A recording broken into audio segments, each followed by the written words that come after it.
Shalom, shalom, bien-aimés. Donc, nous continuons avec notre étude biblique et aujourd'hui, c'est la 15e épisode de Comprendre la Bible en 30 jours. Et donc, dans le premier épisode jusqu'à la 14e épisode, nous avons étudié l'Ancien Testament et la 15e épisode commence avec l'étude du Nouveau Testament.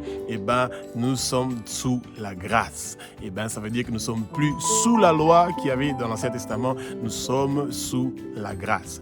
Bien-aimés, nous devons toujours nous rappeler que le Seigneur avait déjà prévenu depuis très longtemps qu'il va envoyer quelqu'un qui va venir pour prendre nos péchés, mourir à notre place.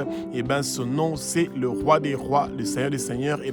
Lisez dans Ésaïe chapitre 53, vous allez vite comprendre que ça fait très longtemps que le Seigneur avait déjà dit à des prophètes, et notamment au prophète Ésaïe, que quelqu'un va venir pour prendre nos péchés.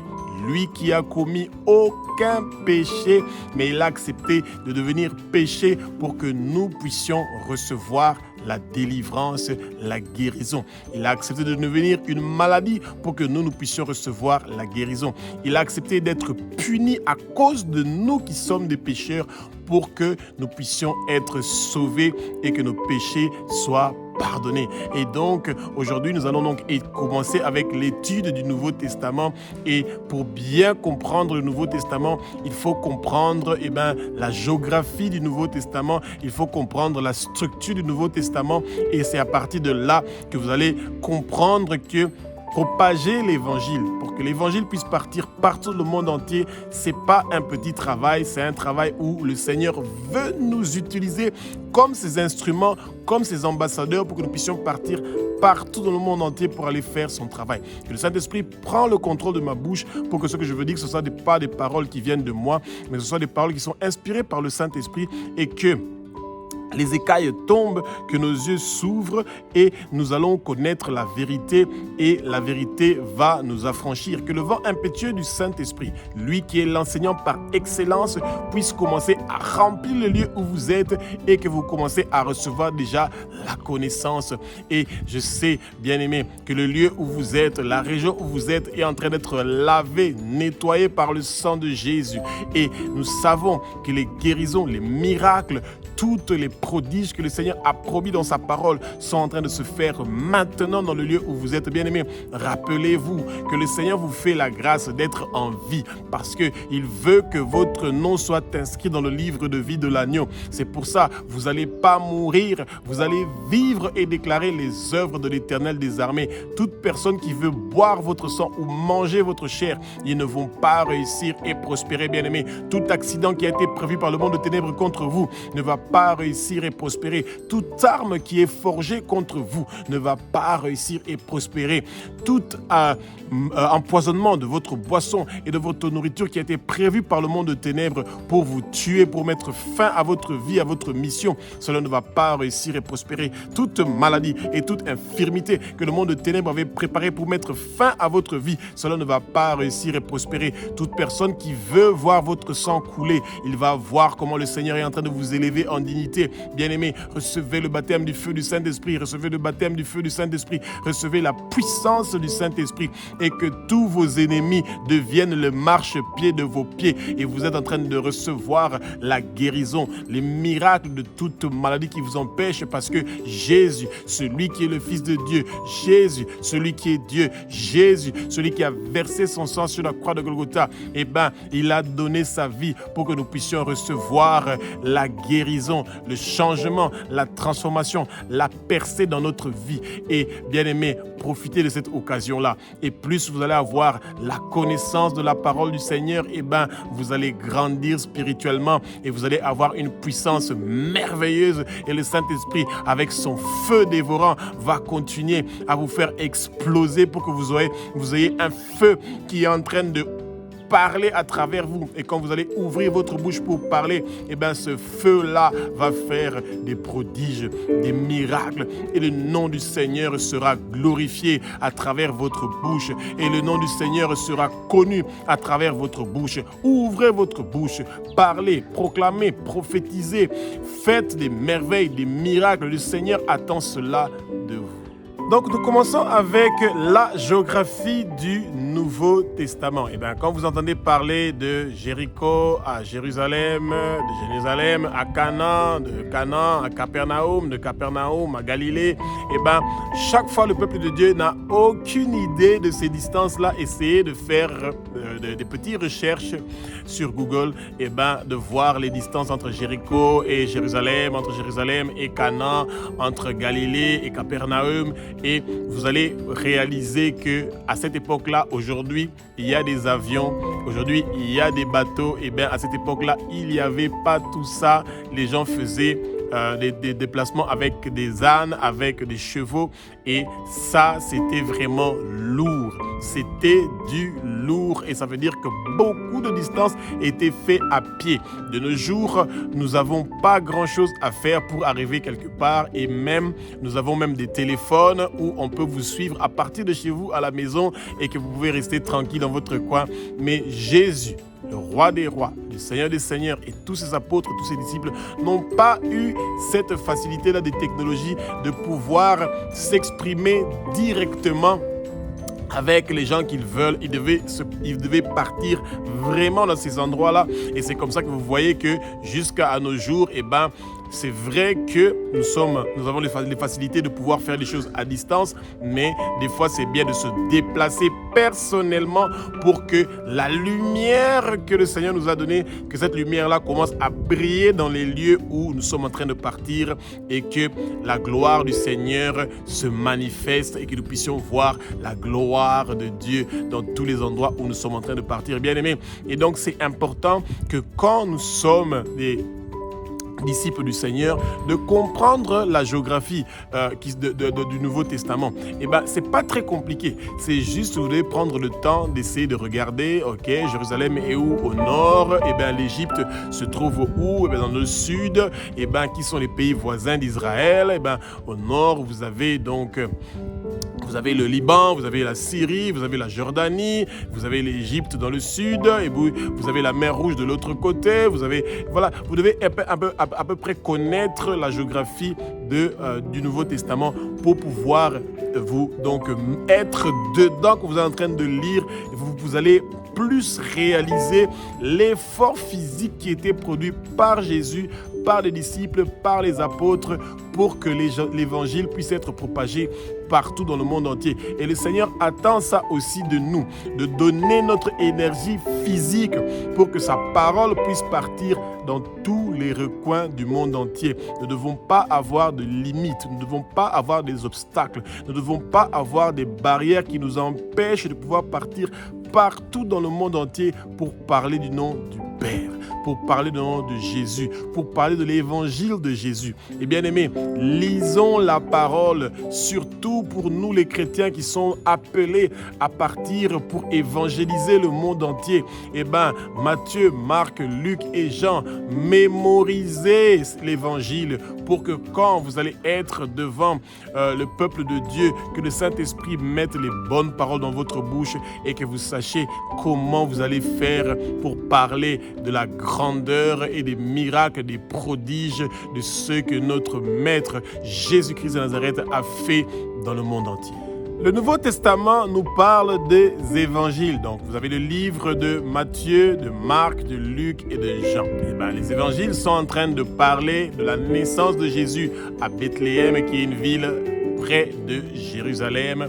Et bien, Jésus est né près de Jérusalem, donc à Jérusalem, et il a été crucifié à Jérusalem. Là où il a commencé sa mission, c'est là aussi qu'il a terminé sa mission. C'est pour ça que nous l'appelons l'alpha et l'oméga, le commencement et la fin. C'est pour ça qu'il faut connaître la géographie du Nouveau Testament, parce que ce sont des détails qui sont très importants et que des fois, quand vous quittez votre pays, vous partez quelque part ailleurs et vous pensez que c'est là-bas que vous allez terminer. Le Seigneur veut aussi que vous terminez d'où vous venez. Et c'est très important. Et donc, Jésus, à l'âge de 12 ans déjà, c'est ce que nous dit l'Évangile, il était en train de faire des conversations sur la parole, des discussions sur la loi avec des docteurs de la loi qui étaient dans les temples. Et ensuite, Jésus a pris le baptême d'eau, le baptême de Jean le Baptiste.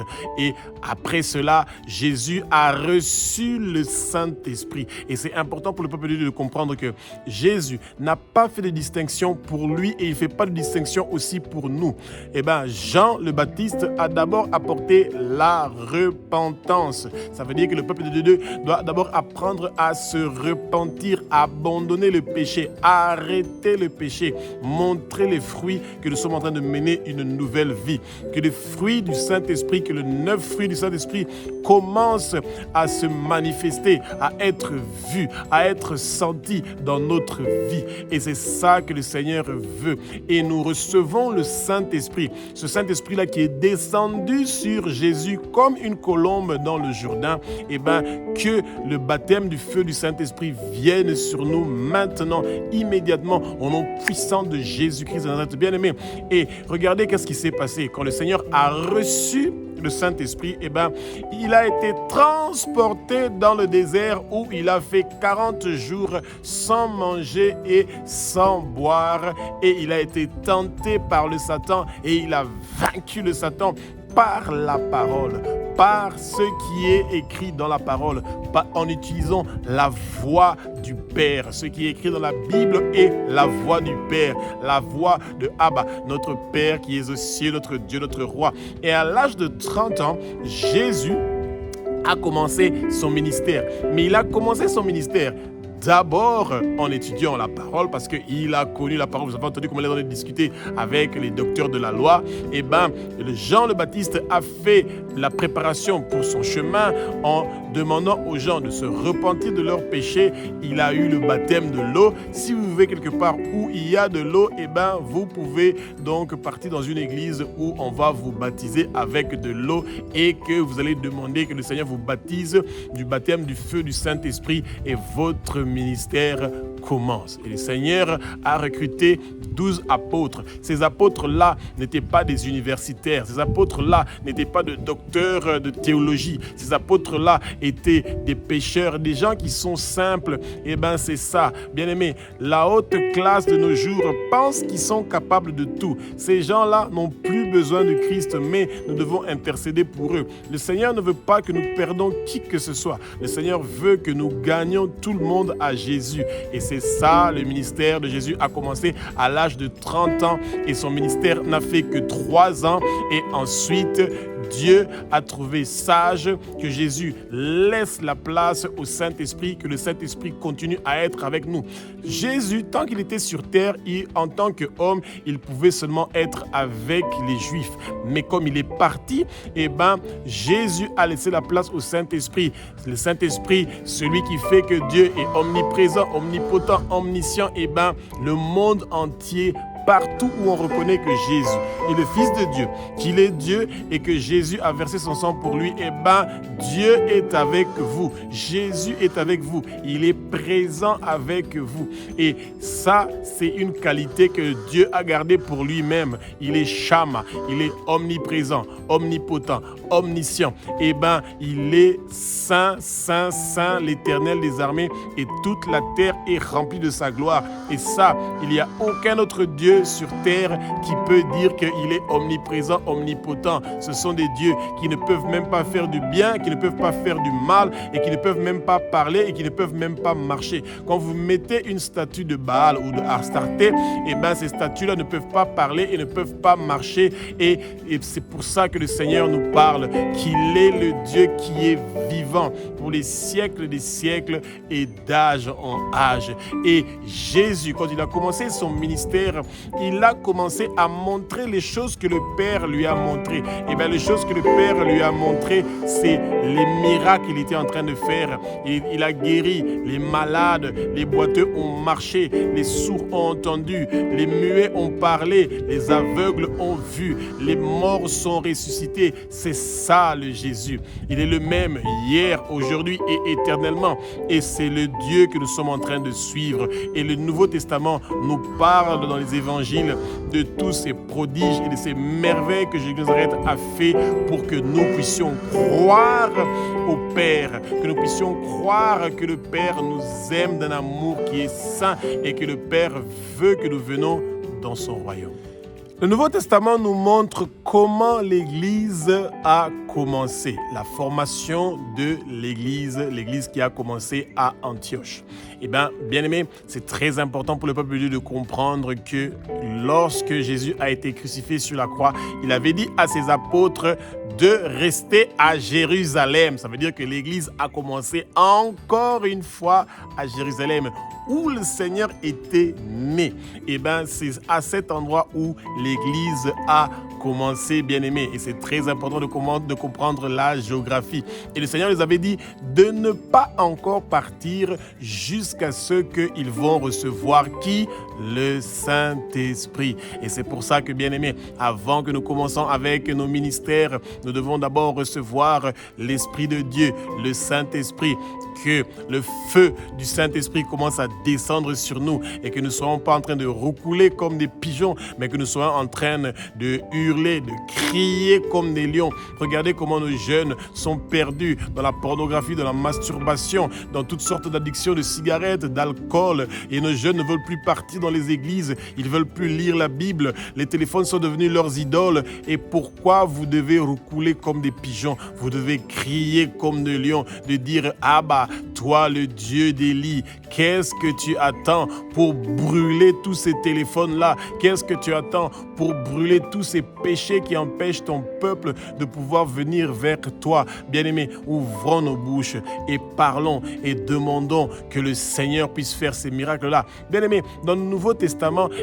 quand l'Église était en train d'être préparée à être formée, nous nous rappelons que Pierre, le Satan était en train de le réclamer devant Dieu pour le cribler de balles. Mais Jésus a prié pour Pierre, pour que cette pierre-là qui a été rejetée, que ce soit la pierre angulaire, ce Jésus qu'on a rejeté, c'est lui qui est devenu la pierre angulaire. L'Église repose sur lui. C'est lui qui est la fondation. C'est lui qui est la base de l'Église, bien-aimée. Et vous, comme vous êtes un père, vous êtes un chef, vous êtes un responsable, vous êtes à la base de l'Église de votre maison. C'est vous le sacrificateur, c'est vous l'intercesseur, c'est vous qui êtes en train de représenter votre famille devant Dieu, c'est vous qui êtes en train de représenter votre communauté devant Dieu. Ouvrez vos bouches, parlez. Pierre a reçu cette grande responsabilité-là de commencer avec l'Église.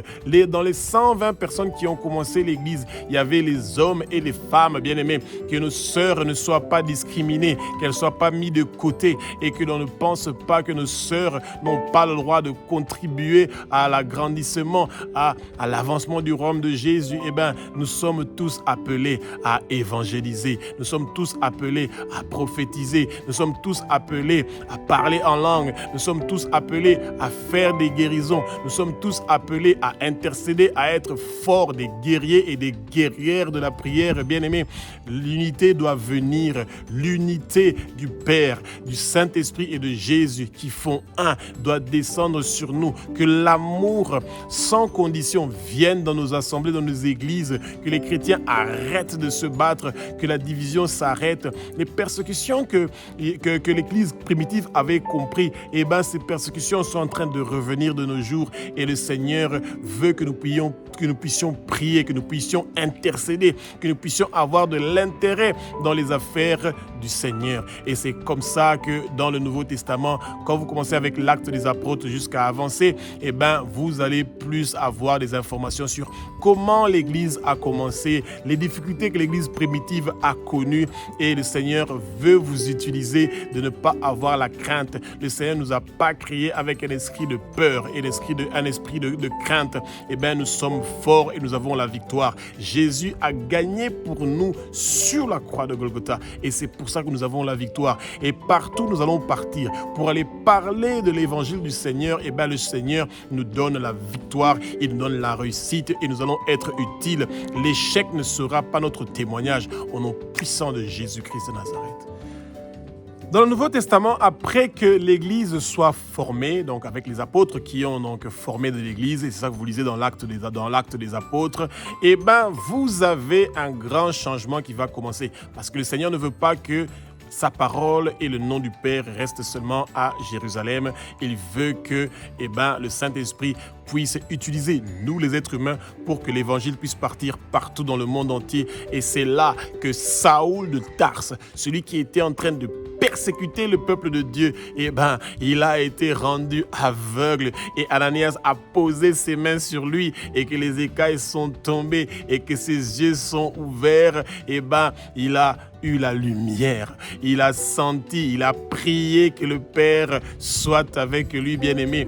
Et Saoul, qui est donc Saoul de Tarse, qui est devenu donc Paul, Paul a commencé comme le plus grand missionnaire que l'Église a connu. C'est lui, l'apôtre par excellence, qui est le missionnaire qui nous a donné cette mission-là de partir partout dans le monde entier pour aller propager l'évangile de Jésus-Christ de Nazareth, le roi des rois, le Seigneur des seigneurs, le Mashiach, le Messie, celui qui est le sauveur, le Dieu fort dont Ésaïe avait déjà commencé à parler, celui qui va verser son sang, celui qui a versé son sang, qui s'est offert en sacrifice, qui s'est sacrifié pour que nous puissions recevoir le pardon de nos péchés. Il a livré volontairement son dos, il a donné son visage, où on a arraché sa barbe, où on l'a fait porter une couronne d'épines, son sang a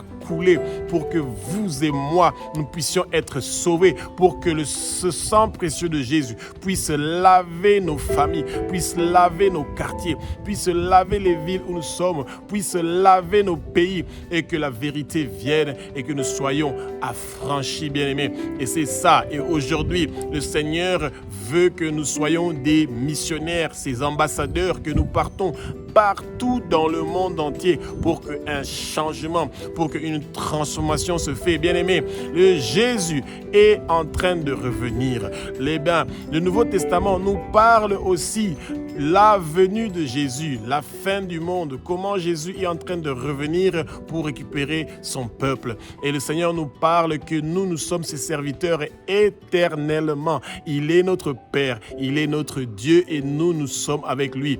Et Dieu est le chef du Christ, le Christ est le chef du Père et le Père est le chef de sa famille et nous sommes au service de notre famille pour les conduire vers le royaume du Seigneur comme le Christ nous conduit vers le royaume de son Père. Et c'est bien, c'est joli. Bien-aimés, ouvrons nos bouches, n'ayez pas la honte, ne sentez pas la crainte, ne sentez pas la peur. Acceptez que le Seigneur puisse vous transformer, vous briser, vous changer, que la croix, que ce que le Christ a fait sur la croix commence à changer votre vie, commence à transformer votre vie et que vous puissiez devenir une nouvelle personne, restaurée, transformée, changée. Et tous les gens qui vont vous voir, ils voudront servir ce Dieu puissant, Jésus, qui est mort sur la croix de Golgotha pour que eux aussi, leur nom soit inscrit dans le livre de vie de l'agneau, comme votre nom est inscrit dans le livre de vie de l'agneau. Bien-aimés, c'est merveilleux. Et toutes ces choses-là, ces merveilles du Seigneur, vous le retrouvez dans le Nouveau Testament. Et nous allons commencer, à la prochaine épisode, à commencer à croquer la parole, à la manger, à la mémoriser, et que cette parole-là reste en nous. Que cette parole-là soit une semence dans notre cœur qui commence à donner des arbres qui vont produire des fruits.